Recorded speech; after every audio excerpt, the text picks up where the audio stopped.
I will start with my case. Mrs. A, can you hear me now? Hello. Yeah, can. Mrs. A, 56-year-old lady, a mother of 2 children from Panadura, presenting with central chest tightness and discomfort on exertion of 8 weeks duration. The pain was started gradually while on exertion. During last few weeks, she had frequent chest tightness while she was walking. The pain was lasted 5 to 10 minutes and it relieved with rest. She did not complain pain on rest, and it was dull aching pain and no radiation to left arm, jaw or the shoulder. And she complained of mild sweating, no dizziness or vomiting, and no dyspeptic symptoms. She did not complain of palpitation, no orthopnea or nocturnal dyspnea. She did not have any cough or any fever recently, and she did not have any history of trauma or any history of heavy work. And she complained of this pain intermittently because on certain days she got this chest tightness. So with this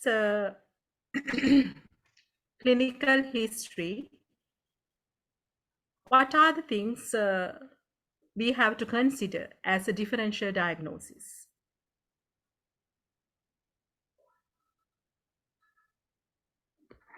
Hello.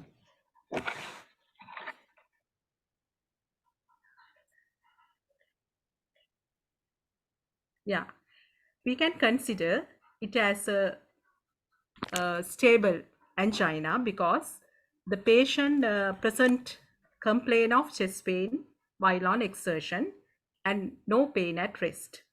In the top of the list, it's like anginal pain, stable angina. And then we can think of gastroesophageal reflux disease and the muscular type of pain or costochondritis and the mechanical pain. Okay. Hello. Yes, you can Yeah. talk. So, What about pleuritic? madam, she did not complain of pain on breathing. And Okay, and no cough. yes, no cough or wheezing or fever Okay. recently. In past medical history, she is a hypertensive and dyslipidemia patient for 6 years, not on regular follow-up, and past surgical history is uneventful, and there were no drug or food allergy. The family history, she has a family history of hypertension and dyslipidemia, but there's no premature cardiac deaths in her family. And the social history, she's a mother of 2 children and she lives with husband and children. She's doing a school transport service with the support of his husband. And in every day, she has to walk, move to one school from the other with the school children. And at that time, when she is walk fast, when she is walking, she got this chest tightness and discomfort.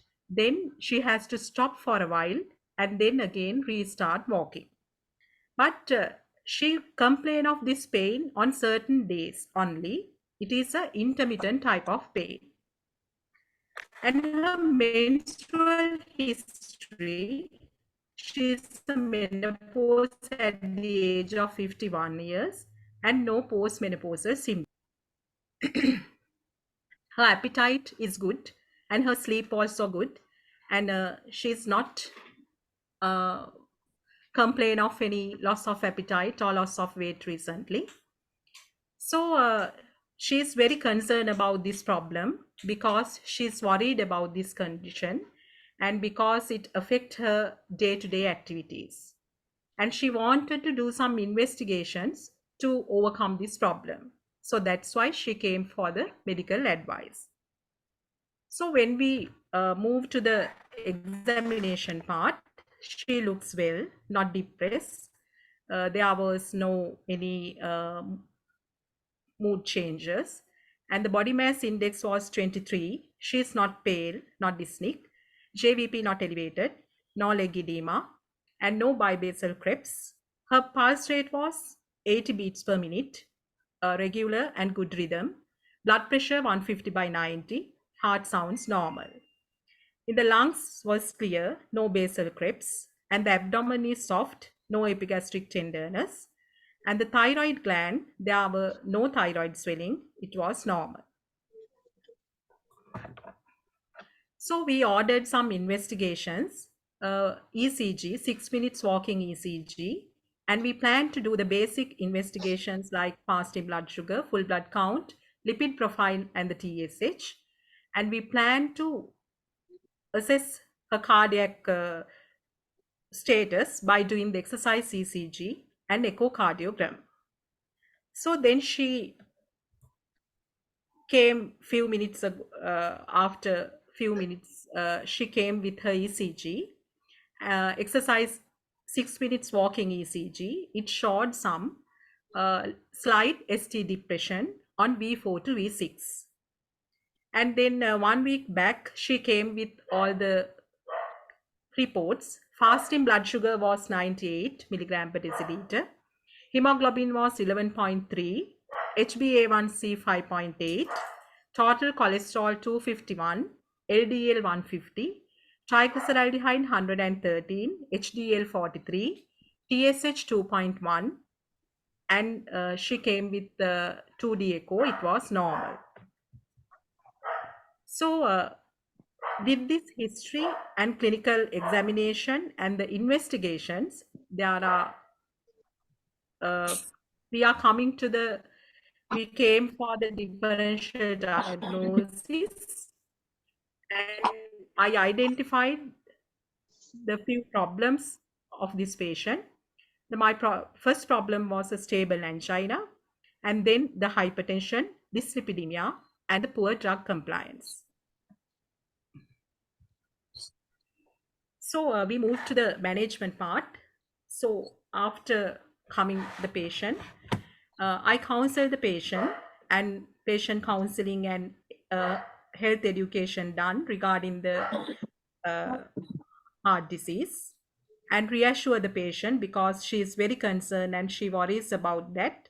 And I reassured the patient, and I started to drugs to continue because she is having poor drug compliance.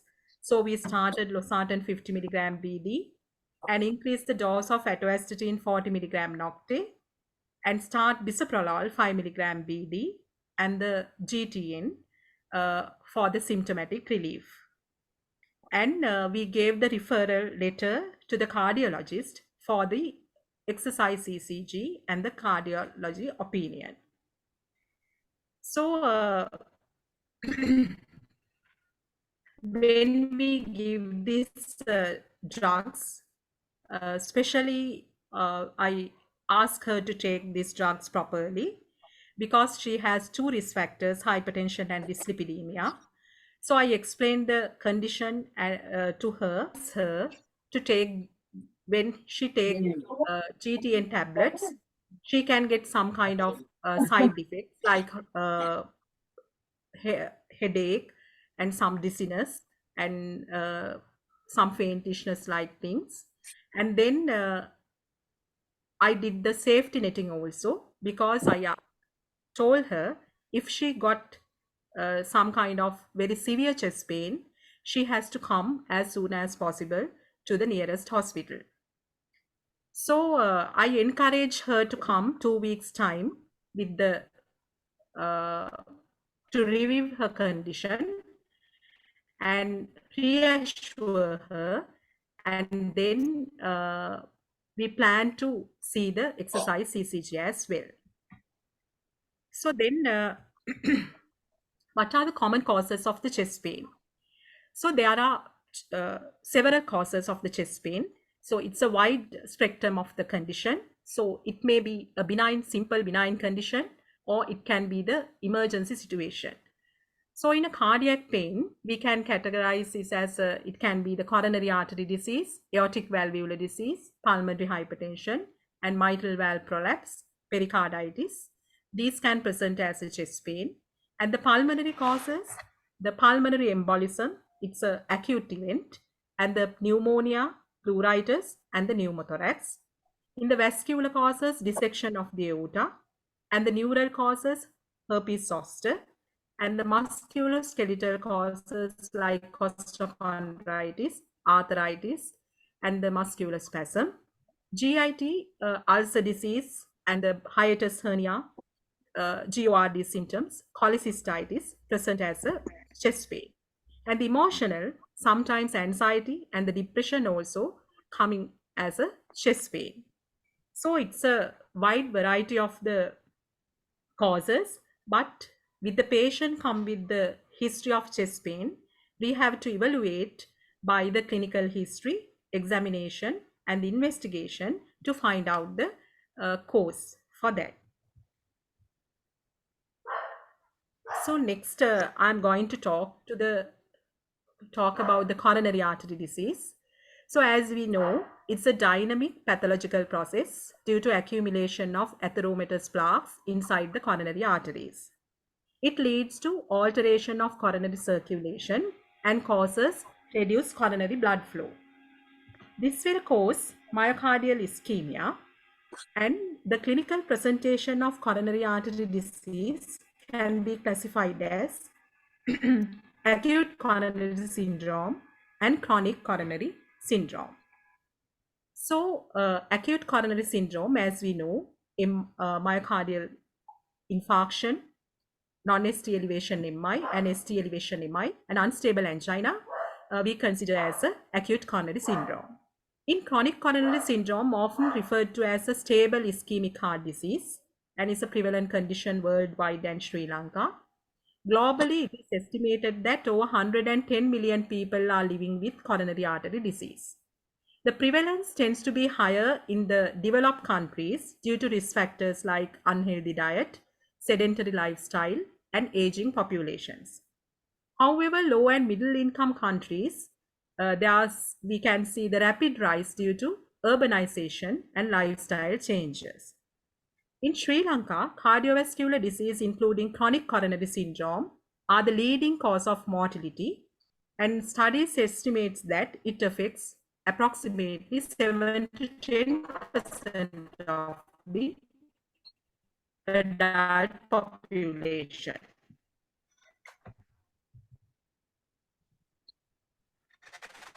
So, when we talk about the angina, chronic coronary syndrome, so the clinical classification of such, we can classify typical angina, atypical angina, and non-anginal chest pain. In the typical angina, there are three characteristics: constricting discomfort in the front of the chest or in the neck, jaw, shoulder, or the arm, and it precipitated by physical exertion, and it relieved by rest or nitrates within 5 minutes. So atypical angina meets two of these characteristics, and the non-anginal chest pain meets only one or none of these characteristics. According to the European Society of Cardiology guidelines, these three types we can consider. So in acute coronary syndrome, as I said earlier, there are three types: STEMI, non-STEMI, and unstable angina.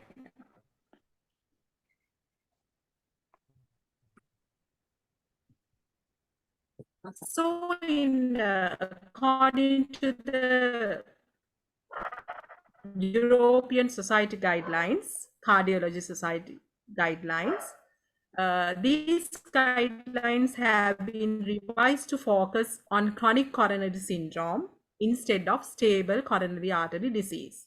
It's a new term, chronic coronary syndrome, to present the stable coronary artery disease. This change emphasis can be categorized as acute coronary syndrome or chronic coronary syndrome. According to the guideline, there are 6 identified as chronic coronary syndrome.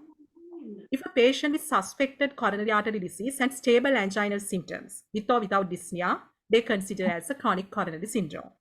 And patient with new onset heart failure or left ventricular dysfunction, an asymptomatic or symptomatic patient with stabilized symptoms less than 1 year after acute coronary syndrome or recent revascularization, asymptomatic and symptomatic patient more than 1 year after initial diagnosis or revascularization, patients with angina suspected due to vasospasm or microvascular disease, and asymptomatic subjects in whom coronary artery disease is detected at screening.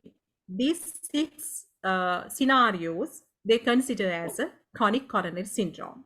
That means initially we use as replaced by the chronic coronary syndrome according to the European guideline. So when we talk about the angina, it is mainly due to mismatch of oxygen demand and oxygen supply to the myocardium. So there are several types of angina. Unstable angina, we already discussed. It's a sudden onset chest pain lasting more than 20 minutes following exertion and it not relieved with rest. In the resting phase also, they complain of chest pain. And in stable angina, it's a chest pain following exertion lasting few minutes and it relieved with rest. And the decubitus angina is a chest tightness when lying down. And the nocturnal angina occurred at night, especially due to dreams, due to vasospasm. The stable angina, this is what our patient had. It's a non-typical angina or angina pectoris, and it's a symptom of myocardial ischemia. And it is angina equivalent that is provoked with exertion and relieved with rest. So angina pectoris was first defined by the William Herndon in 1768. So then we'll see what are the causes of the coronary artery disease. The obstructed coronary blood flow, because due to atheroma, thrombus, and the low oxygenated blood due to anemia or hypertension, and increased demand due to thyrotoxicosis or the hypertension. So let's talk about the pathophysiology very briefly. As we know, coronary artery lined by the endothelial cells. These cells regulate the vascular tone and prevent intravascular thrombosis. So these endothelial cells can injured because of several causes due to hypertension or hyperlipidemia or stress, viruses or the bacteria. So because of this cell injury, they trigger the immune response and it leads to fibrous tissue formation and it causes smooth muscle remodeling and this leads to coronary artery stenosis. There are several factors contribute the myocardial oxygen supply: coronary artery diameter, the arterial tone, and collateral blood flow, and perfusion pressure, and the heart rate. So in this picture shows us the normal coronary artery, and then the second one is the atherosclerosis, and there's a obstruction of the artery. And in unstable angina, there's a top of the atherosclerotic plaque, there's a blood clot also. And the fourth one, there's a coronary spasm. So these changes happening in the coronary arteries, and it leads to stable angina, unstable angina, or variant angina. So according to the Canadian Cardiovascular Society grading, the angina, they classified according to the severity. The class 1, angina only with strenuous exertion. That means angina during strenuous, rapid and prolonged activity, walking or climbing stairs. And the second one is angina with moderate exertion. There's a slight limitation of ordinary activities when they perform rapidly, after meals, in cold or in wind, under emotional stress, or during the first few hours of after waking up, but also walking uphill, climbing more than one flight of ordinary stairs at a normal pace and in normal conditions. In the class 3, angina with mild exertion, they having difficulties walking 1 or 2 blocks or climbing stairs. And the class 4, the angina at rest. So if a patient came with the symptoms of angina, the first thing is we are doing the ECG. Sometimes the ECG may be normal, and sometimes we can see the ST depression and the T inversion also. The exercise of ECG we perform to assess the cardiac status and the exercise tolerance, and sometimes it's normal, and sometimes ST depression can see. And 2D echo also we are doing for assess the ventricular wall involvement and the ventricular function. Investigation in selected patients, when the diagnosis is unclear, we plan to do the coronary angiogram. So, according to the European Society of Cardiology guideline, they recommended some biochemical test, basic biochemistry testing in all the patients who are coming with suspected coronary artery disease. They recommended full blood count, including hemoglobin, because low hemoglobin may mimic the angina or the coronary artery disease. And the creatinine measurement and estimation of renal function, they recommended to perform, and a lipid profile, including total cholesterol and LDL level. And it is recommended that screening for type 2 diabetes, because if we are suspecting diabetic with established chronic coronary syndrome, they recommended to do HbA1c level and fasting blood glucose level. And assessment of thyroid function is recommended in case of clinical suspicion of thyroid disorders. And they recommended resting ECG. The resting 12 lead ECG recommended in all patients with chest pain without obvious non-cardiac cause. A resting 12 lead ECG is recommended in all patients during or immediately after an episode of angina suspected to be indicative of clinical instability of coronary artery disease. If a patient come with the symptom of or suspected coronary artery disease, first thing we have to assess the symptoms and perform the clinical investigations, and then we have to identify the comorbidities to assess the quality of life. And the resting ECG, biochemistry, chest X-ray in selected patients, and echocardiography at rest. And we have to assess the pretest probability and clinical likelihood of coronary artery disease. So then what are the risk factors for the coronary artery disease? There are two types, modifiable risk factors as well as non-modifiable risk factors.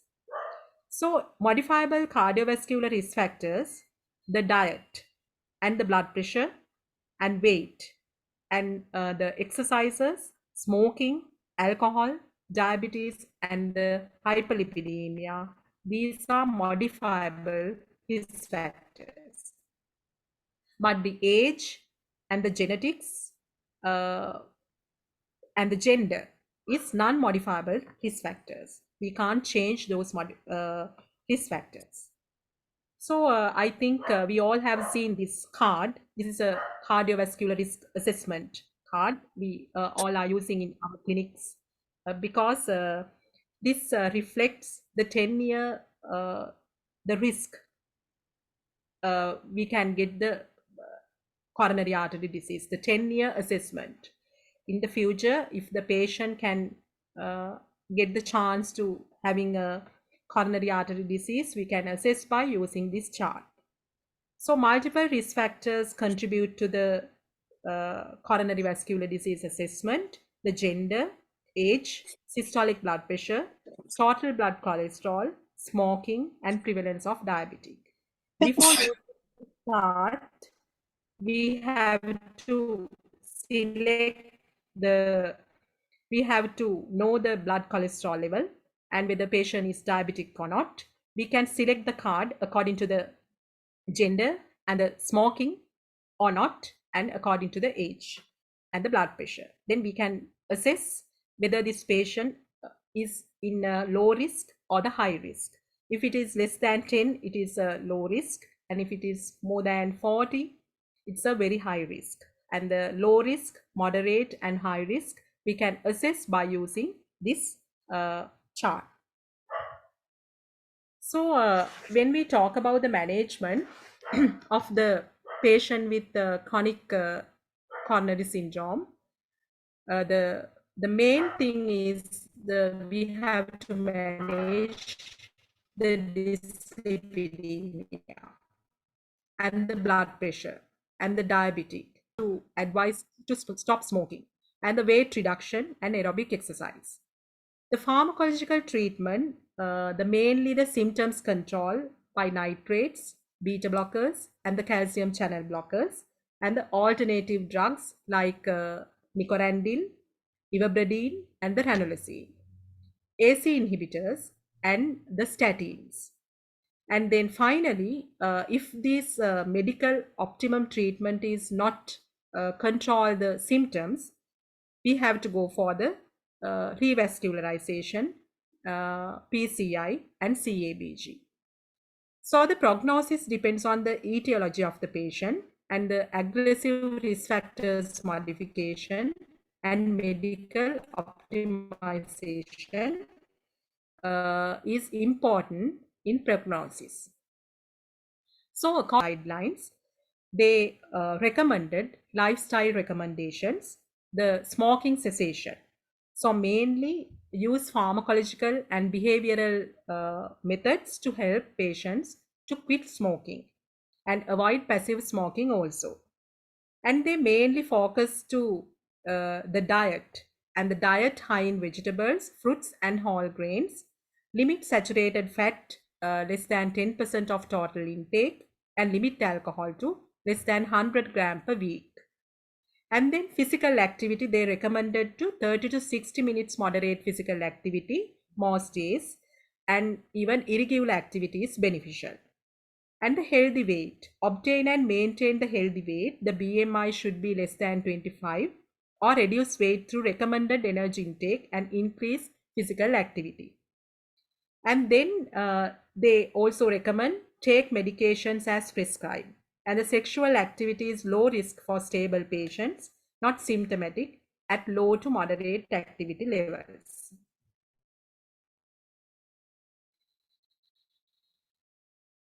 So especially when we talk about the pharmacological therapy, the symptomatic treatments, we are using nitrates.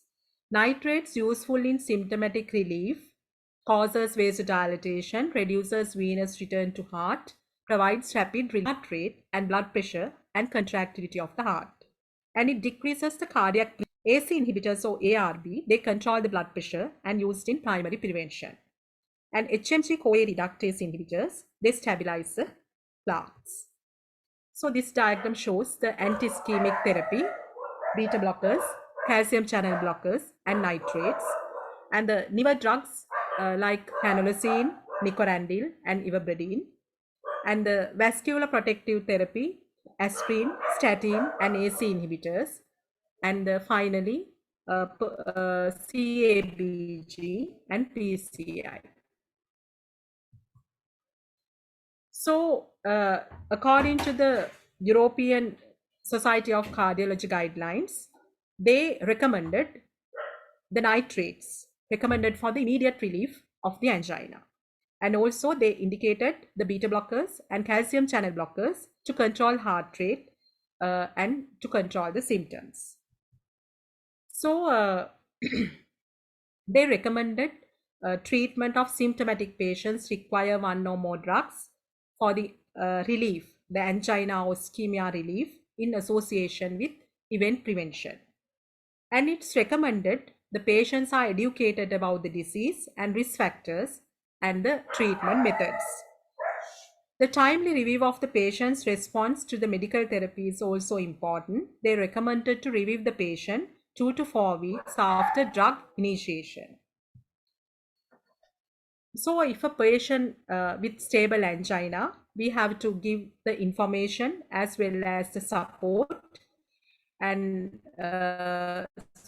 especially in the general principles like weight reduction, physical activities, and the diet, nutrition. We have to give the general principles, prevent and treat the episodes of angina. Then we have to offer the optimal drug treatment and the drugs for the treating the stable angina, as well as the drugs for secondary prevention of the cardiovascular event. And then finally, we have to decide the revascularization according to the patient's preference. So then I'm talking about the chronic coronary syndrome in special circumstances like diabetes mellitus. They recommended the risk factors, blood pressure, LDL cholesterol, and HbA1c to targets is recommended in patients with diabetes mellitus. Blood pressure level is less than 135 by 80. LDL level is less than 130 and HbA1c less than 7. And symptomatic patients with diabetic mellitus, a periodic resting ECGs they recommended to whether to see any conduction anomalies or atrial fibrillation or silent MR.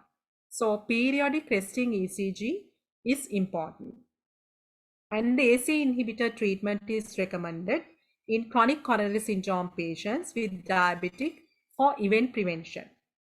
And the sodium glucose cotransporter 2 inhibitors like empagliflozin are recommended in patients with diabetic and cardiovascular disease. A glucagon-like peptide 1 receptor agonist, diteglutide, semaglutide, is recommended in patients with diabetic and vascular disease. If asymptomatic adults more than 40 years with diabetic, functional imaging, it is not recommended. It's not proven much. So in the blood pressure threshold, the chronic coronary syndrome patient with hypertension, the target blood pressure levels they recommended. The home BP systolic blood pressure more than the less than 135 and less than 85. In the elderly patient with chronic coronary syndrome, the guideline says they recommended we have to pay the particular attention to side effects of drugs and the drug overdosing in elderly patients. The use of DES is recommended in elderly patient. That means stenting. They recommended, and the radial access is recommended in elderly patients to reduce the access site bleeding complications. And the guidelines recommended that diagnostic and revascularization decisions are based on symptoms and the extent of ischemia and frailty and the life expectancy and comorbidities. So in chronic kidney disease patient, they recommended the risk factors are controlled to target values. And they asked to pay the special attention to the potential dose adjustments or renal excreted drugs used in chronic coronary syndrome. And it is recommended that the use of iodinated contrast agents is minimized in patients with severe CKD to preserve the urine production and to prevent further deterioration. So then the healthy diet, they specially mention about the healthy diet. They are asked to increase consumption of fruits and vegetables and increase the fiber diet, 5 to 45 milligram per day, and the consumption of nuts, 30 gram per day unsalted nuts, and the fish per week, 1 to be oily fish, and the low-fat dairy products and liquid vegetable total energy intake, and replace with polyunsaturated fats, and little intake of trans unsaturated fats as possible, preferably no intake from processed food, and 5 to 6 gram of salt per day, and the alcohol is consumed, if alcohol is consumed, limiting intake of less than 100 gram per week or less than 15 gram per day is recommended, and avoid energy dense foods such as sugar sweetened soft drinks. So finally the cardiac rehabilitation. So it's a crucial component of managing chronic coronary syndrome. It involves comprehensive multidisciplinary approach to improve the overall cardiovascular health. The key components of cardiac rehabilitation in chronic coronary syndrome patient, the first thing is medical evaluation and identification of the risk. So initial assessment by the patient's medical history, current symptoms, and the risk factors. And then identify the risk factors to prevent the further cardiovascular events, and which guides the intensity of the rehabilitation and training. And then in cardiac rehabilitation, aerobic exercise also important. Regular, moderate intensity aerobic exercise is encouraged to improve the cardiovascular endurance. And the resistant training, incorporating strength training to enhance muscular fitness. And personalized exercise plan is important. And the tailoring the exercise regime based on the patient's health status, tolerance, and preference. Then in cardiac rehabilitation, lifestyle modification is most important. Dietary counseling and the emphasizing the heart healthy diet, such as Mediterranean diet, which is rich in fruits, vegetables, and healthy fats. And smoking cessation, providing support and resources for quitting smoking, and the weight management, encouraging a healthy weight through the balanced nutrition and physical activity. So then psychosocial support is most important. These patients are is very depressed. So because of that, the stress management and the technique like relaxation therapy, meditation, or counseling to reduce stress levels. And depression and anxiety management is also important because they are very depressed and they are anxious because of their symptoms. So addressing the mental health concern as they can significantly impact recovery. The medication management optimize the medication and educating them the adherence to prescribe medications like antiplatelets, beta blockers, statins, and AC inhibitors, and the monitoring. And then review of the medication regime and making necessary adjustments. And the patient education, the understanding the condition and educating patient about the chronic coronary syndrome, risk factors, and the importance of rehabilitation. Self-monitoring, teaching patients to monitor symptoms and recognize, and the regular follow-up is also important. Regular checks in to assess progress and modify the rehabilitation plan if needed, and provide continuous support and ongoing assessment. So they improve exercise capacity and enhance ability to perform physical activities without any discomfort. So reduce symptoms of angina and other symptoms related to the coronary artery disease and improve mental and physical well-being.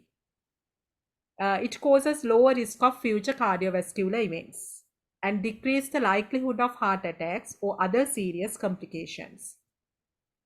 So as a primary care physician, we have to role to prevent the coronary artery disease. The risk assessment and screening is most important thing. As a primary care physician, we have to regularly assess patient for CVD risk factors such as hypertension, diabetic, high cholesterol, obesity, and smoking, and lifestyle modification counseling, and provide guidance of healthy lifestyle, diet, exercise, and the weight management, and smoking cessation. And the chronic disease management and the patient with conditions like hypertension, diabetic, manage and monitor the treatment and reducing the risk of complications like acute event, acute MI or stroke. And the medication manage symptoms, antihypertensives, statins, and antiplatelets, and patient education. These are the role of the primary care physician. And we have to give the coordinating care. We have to coordinate with specialist, cardiologist when needed, ensuring comprehensive care to the patient with multiple risk factors or existing cardiovascular disease, and monitoring the follow-up, and the regular follow-up appointments is made and monitor the patient progress and make adjustments to treatment plans as necessary, and helping to prevent the progression of cardiovascular disease. So that is the end of the presentation. Uh, Thank you. It's thank you, Inisha. There it should be open to the discussion. So you go to your slides that shows your investigation results so far at the time that you were there with us. I Okay. showed that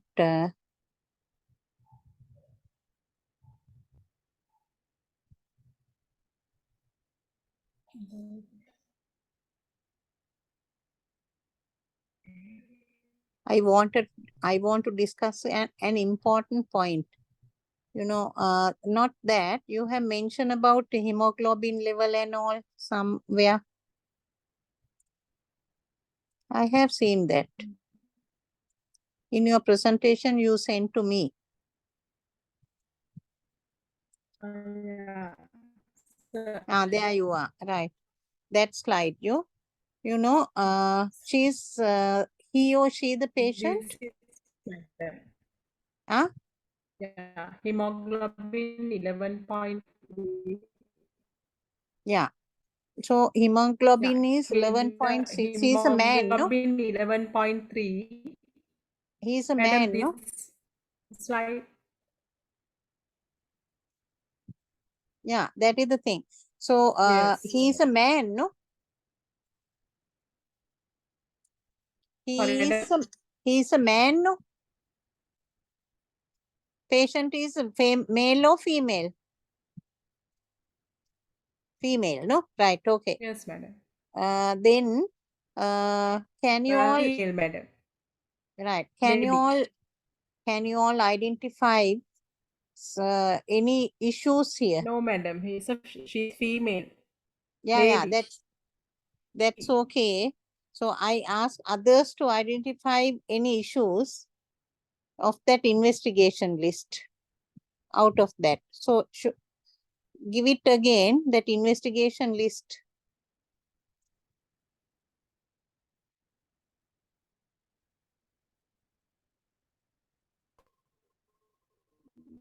What has happened?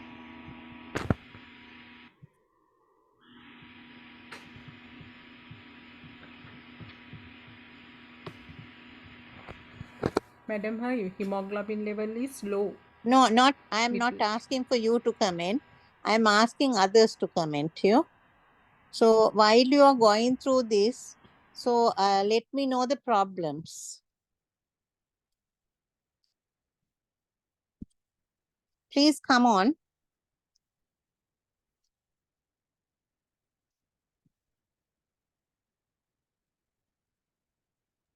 You have to talk. LDL is high Yeah, and total cholesterol also high, okay. and HDL also low. Okay. Hemoglobin marginally low. Okay. So anybody else? And HbA1c also 5.8 is more than 5.6. That means he's in pre-diabetes level. Excellent. So that is the thing that you are going to miss it. She is a pre-diabetic patient. And the other thing is, she is hemoglobin 11.7 or something. That is true. So once you see that, it may be low normal, within the low normal range, but if you see such a, the hemoglobin in a full blood count, right? So what should you consider to do it? Blood What picture. else you want to check? Blood picture. Yeah, blood, not only blood picture. I'm asking about, the before blood picture. So Anityagulang inna, you have to come and, contribute to the discussion. MCV and MCH. Very For good, image. excellent. Tarindra Doye. Priyanti madam. Priyanti, very good, excellent. So that is, you can't, when you were doing DFM or the MBBS exams, you just, go through the full blood count. Once you get it, you just go through this hemoglobin only is not enough, right? So this is your MD training.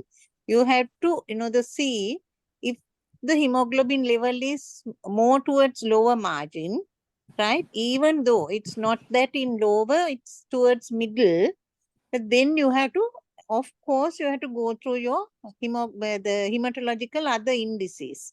That is, MCV and MCH and MCHC and RDW. Okay, you have to. What you all are doing is, even Inisha has done that. So what you all are doing is, you just go through the hemoglobin and the bypass it and go. You can't, right? Keep that in this take home message for you all.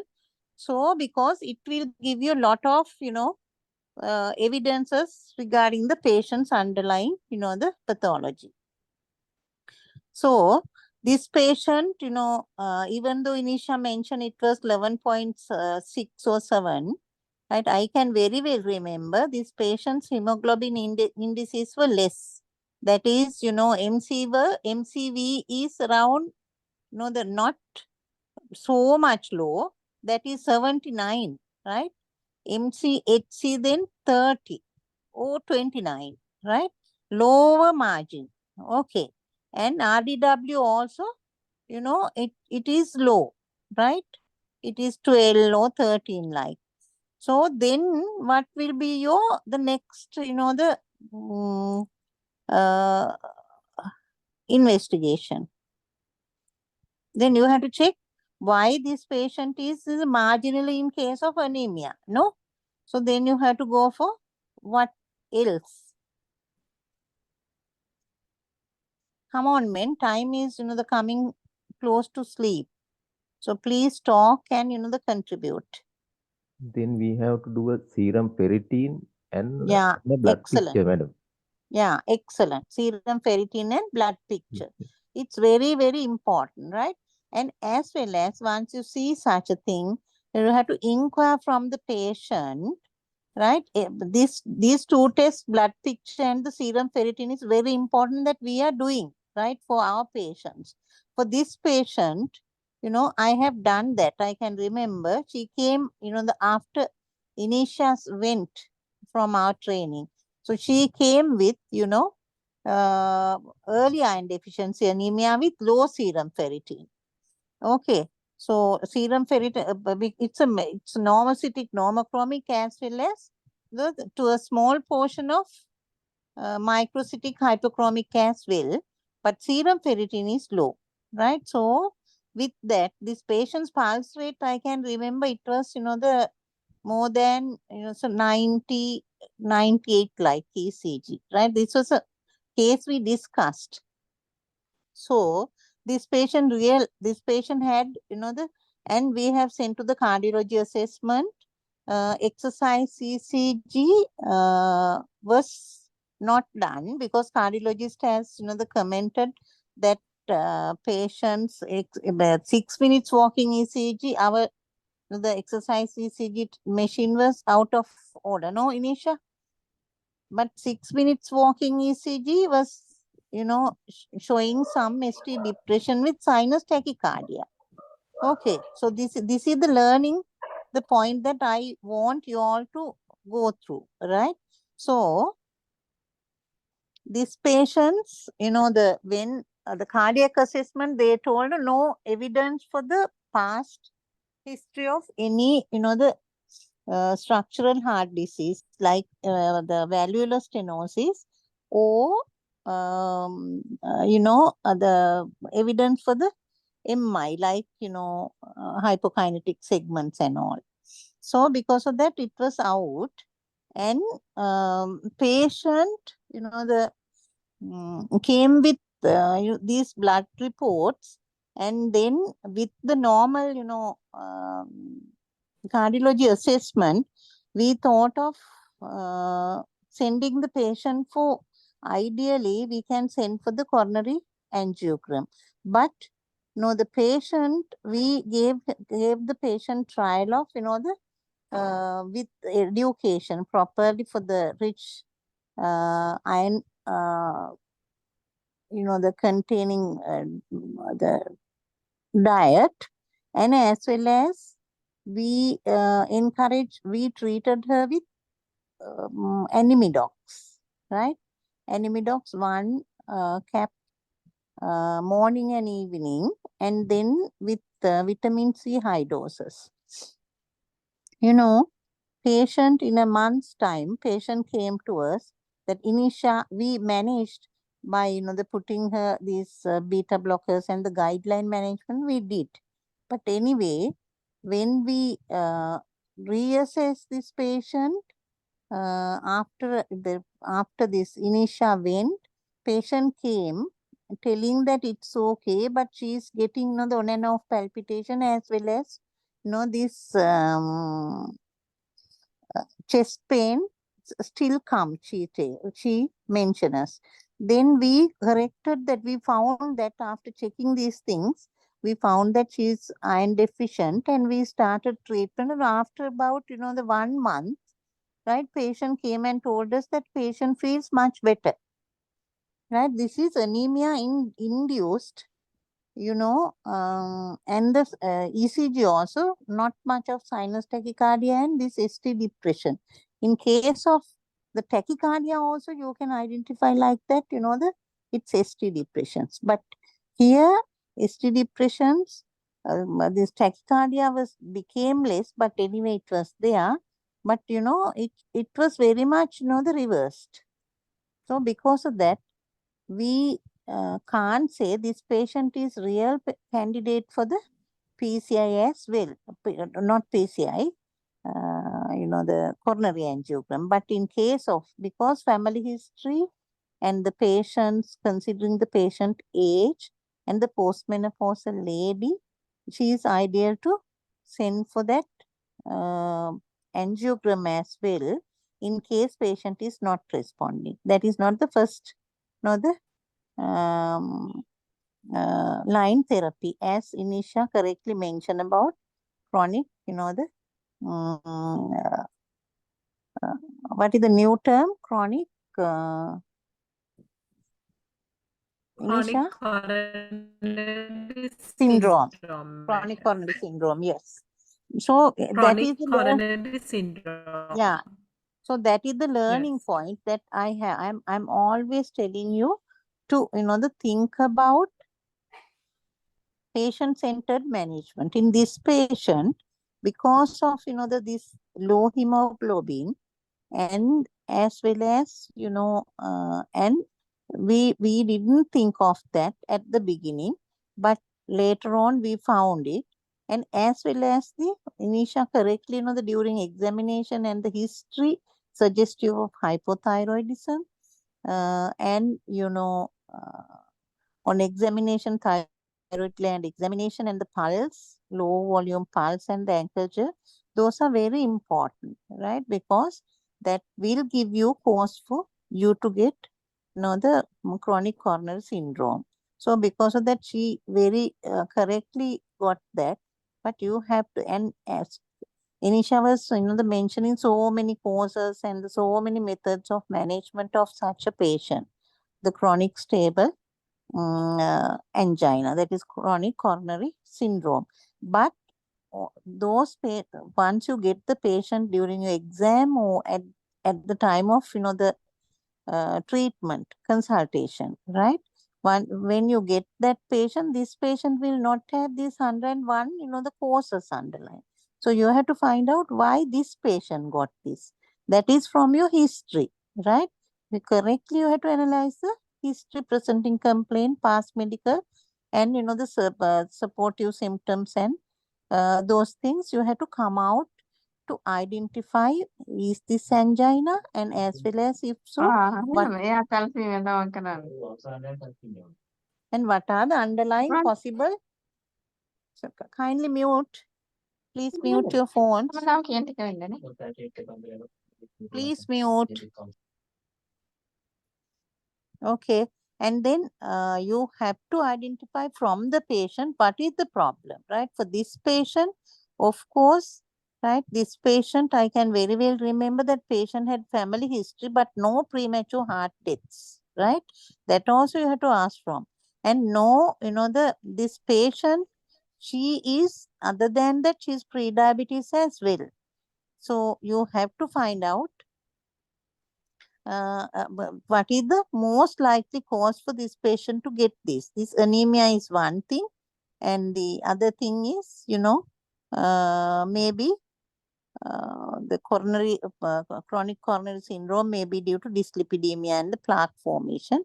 And other important thing, she will definitely go into the the acute coronary syndrome in about 2 to 3 years time if you have not identified this patient's pre-diabetes. So in case of the patient is like, the proper coronary, the coronary stable, coronary artery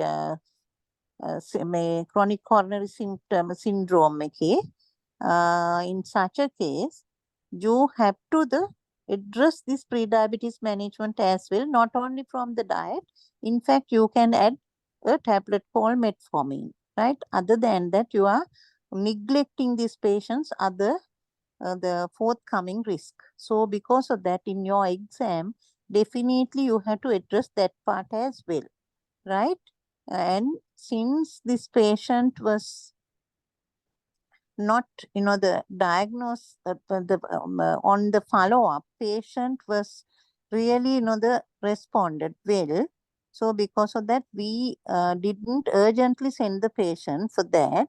But anyway, we told this patient to go ahead with, cardiology opinion for need of doing angiogram. So very important part is proper history taking, proper examination, and the find out the cause for this patient to get this symptom and syndrome. And from this patient, if the patient is, for an example, not non-smoker, right? She is not smoking. So no point of talking about smoking prevention. And if the patient is, the very good sometimes the patients may be very active patients doing physical exercise as well. So in such a case, your management, you no need to address that. You have to tell, go ahead with this thing, you are doing correct, very good thing. But the risk may be underlying, the premature heart disease. So in such a case, you have to tell, since you have the family history, strong family history, so you have to be very much, cautious about this disease and to prevent the proper heart attack. So you have to comply with the medication and all. Sometimes, even though patient didn't have that problems, you are always trying to address all the things by taking time for dietary measures and as well as weight reduction, just mentioned, right? And then you have to, it's a multidisciplinary team approach. So you have to hand over this management to the particular people, right? So that is more than enough to show your knowledge at the exam. But since we are working without any lot of support, the multidisciplinary teamwork, we are doing that our own with the trained nursing staffs. So that is anyway, whatever it is, it's a multidisciplinary team approach. Don't waste your time to talk, lengthy discussions to talk about diet and smoking cessation and as well as alcohol quitting. Those are the things that you all will do. Go for the pharmacotherapy first, then go for the non-pharmacotherapy first, then talk about, the coordination with other team members of in the multidisciplinary team. And in case of referral, urgent admission or, the routine referral, you need to, this patient can be referred routinely. So that is the thing, right? That is for angiogram. So you have to know correct point of referral as well. And the same time, you have to tell the patient in case of any severity of the chest pain with, the autonomic symptoms, you have to educate to the patient to go ahead straight away to the hospital without going here and there for admission. That is the safety netting. Okay, those are the points that patient need to be. And first of all, Inisha, you have forgotten, although I have taught you many times to talk about the counseling. Right? Whatever the knowledge things in the guideline will not matters for you all. It matters for your patient management to detect the problem among the patient's history and the counsel about that cause, underlying possible disease due to this, right? You have to tell this is for this patient, this, maybe it's coming from the heart. Maybe the two reasons, one thing is you have the strong history of family history as well as, the anemia could be the reason for this chest pain that you are having. So once we correct with the correct medication that we were discussing, you will be all right. Okay. And in case if you find some bleeding, you need to arrest that as well and send the patient for the necessary management, because fallow, in case of some patients, fallow may be mild fallow, mild hemoglobin lowering may be due to some unnoticed blood loss, like aspirin using long term.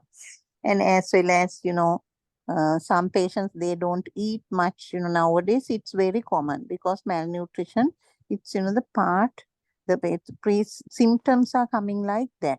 The full blood count only we can, patient come and say generalized body aches and all. So because of that also, you need to correct according to the patient, right? Not according to the books. So that is what the patient-centered management in first contact care. Okay. So any other questions?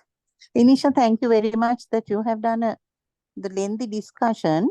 But I advise, your case is very good, but I advise you to go for this less overcrowding of your slides, right? Once you put the Thank you. headline, so you have to just make the points only, not to describe in lengthy, the sentences.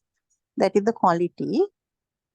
But Okay. anyway, your presentation and, Okay. the giving knowledge to your the colleagues, it's are really good, because guideline management need to be Thank you. done, and the cardiovascular risk assessment, very important, right? Very, very important. And if you get such a patient, not only this thing, chronic coronary syndrome, you have to assess the organ damage, right? As well as, a CVD risk assessment, which we do at our clinics for all the necessary patients, which is very important to start your statins and hand over the patient for some other cases. So if it's initial, really, according to WHO risk assessment chart, it's very easy. If you have your cholesterol levels and blood pressure, age category, and if the patient is diabetes, then you have to have your diabetes and as well as total cholesterol levels, right? So with that, it's easy for you to go ahead, and it's a must. Otherwise, it's not necessary for you all. Not, even though you are doing the patient, the management very well, it's not according to the guide, evidence-based management. So always think about the providing the best evidence-based management to prevent the patient's deterioration or patient's complication. So that is very, very important part that we have to do. Okay. Any other Thank questions you for very you much, all? madam. Okay, dear. Any other questions? Whether to stop the alcohol or reduce the alcohol. that is more centered for you all, I think, no? No, Now, that is no, of course, right now the real recommendation is nowadays, current one is no alcohol, right?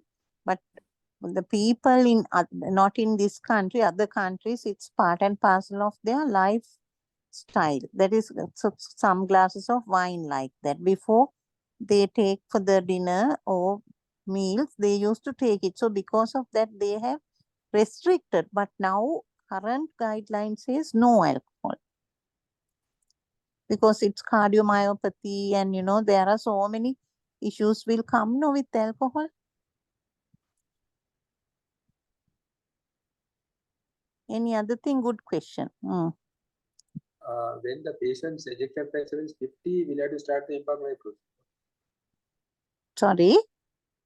In this patient, if the EF is 50, Yeah.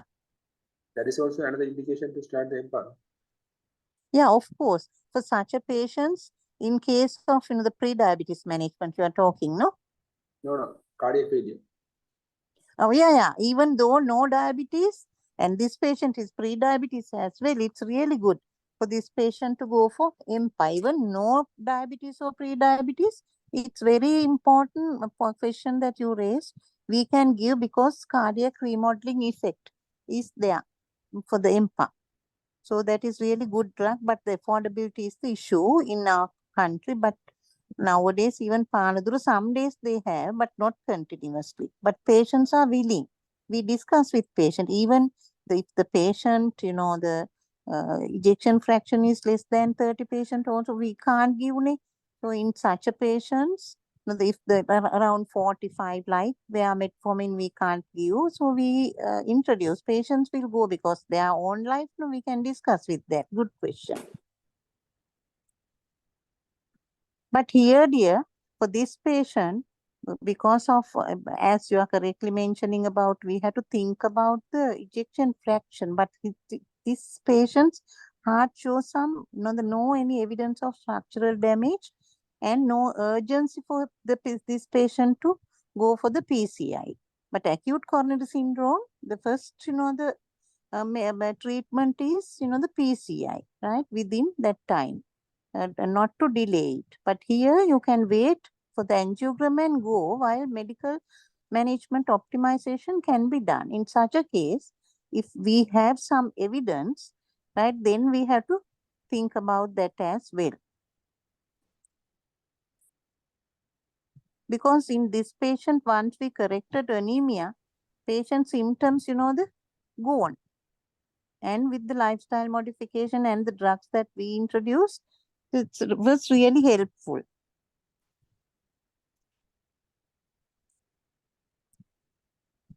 Even bisoprolol, we could, although we were introducing it, we could, the omit in such a case if the pulse rate is coming down, because otherwise with bisoprolol, patient may go into, the bradycardia, where the patient will be ended up with fainting attacks. So because of that, the tailor-made management can be done, right? Once you identify the underlying etiological factors. For that, you have to have your knowledge and art of history taking and the examination with the patient and find out what the underlying possible causes are. Any other, the questions? Madam, I have a question. Yeah. Madam, what is the place for aspirin for this patient? I mean, the presented with chest pain and the symptoms of Admitting. angina. Admitting, No, no? asthma. Start in aspirin, madam.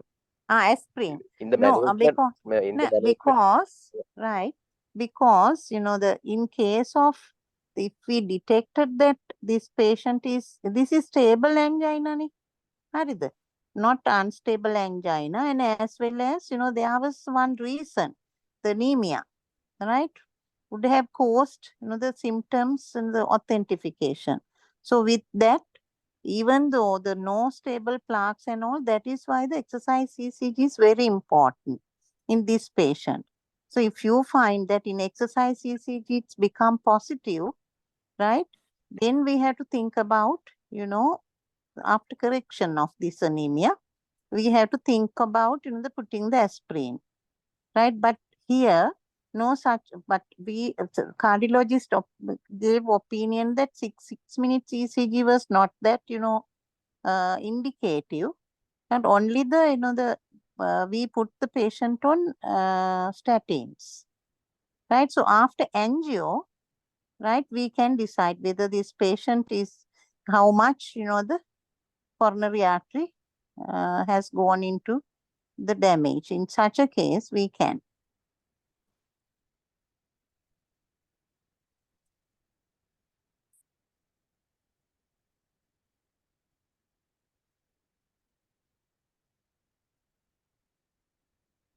Even though the patient comes with chest pain like in the cerebral angina, so you have to find out. That is why I wanted to discuss this question with you all. Find out why this patient is getting chest pain like, the angina.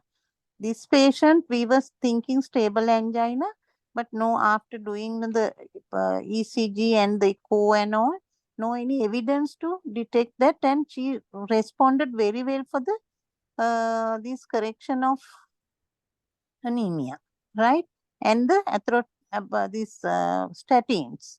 So with that, of course, no need, because primary prevention, then this is part and parcel of the job, is to send this patient for the coronary angiogram.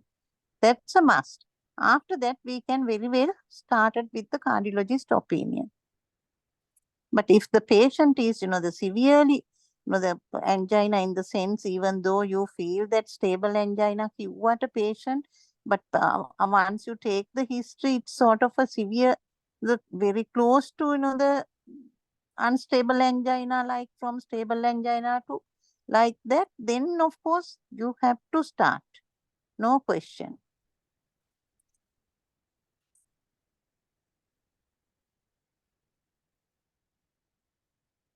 Okay. Okay.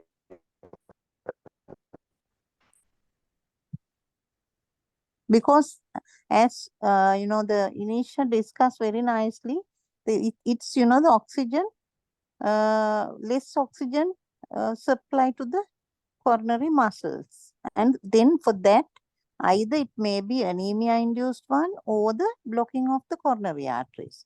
To check anemia, we have found, and once you correct, patient became normal, and as well as to detect whether it's the plaque induced one. So you have to send the patient for the coronary angiogram for the confirmation, because aspirin it's such a nasty drug with lot of side effects. If you go to the neurosurgical wards in National Hospital, you may not be prescribed aspirin for any patients, right? Even though indicate such the drastic hemorrhages, right?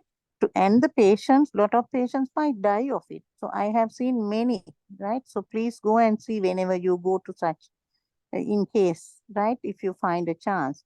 So you have to be very cautious, and with lot of instruction only, you have to give them. Lot of side effects, hemorrhage, the GI irritations, right? Lot of side effects are there. So because of that, you have to be very careful, and only indicated only you have to start it. So just don't think that, the staff, our family medicine specialist, some people are mentioning that, the family medicine specialist can only train to work at, the very small peripheral units and this thing for cough and common cold. That is not that, right? So you have to manage your patient at the first contact care to give them the highest safe, patient-centered, evidence-based management.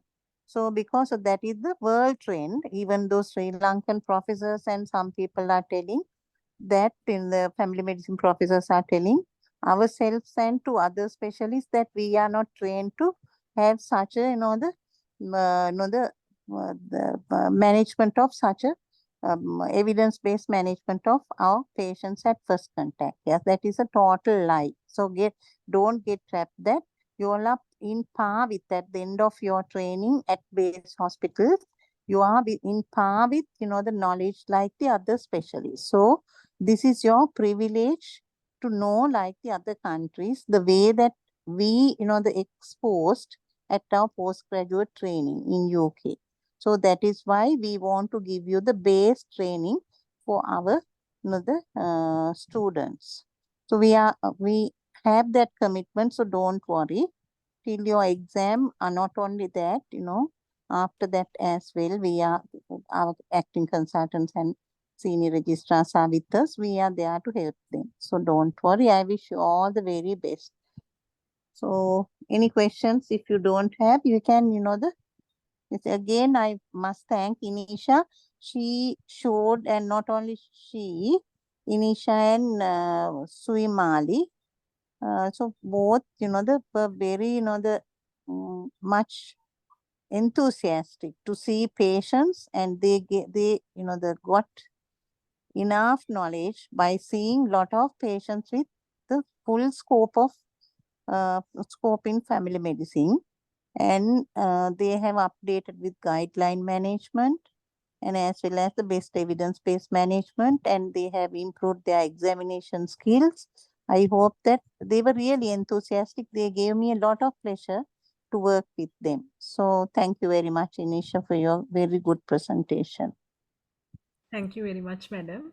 I'm really sorry about my technical issues, madam. No, that is all right. That also reflective learning. So what to do? So you have to expect those things and you have to get yourself corrected the next time if possible. That is the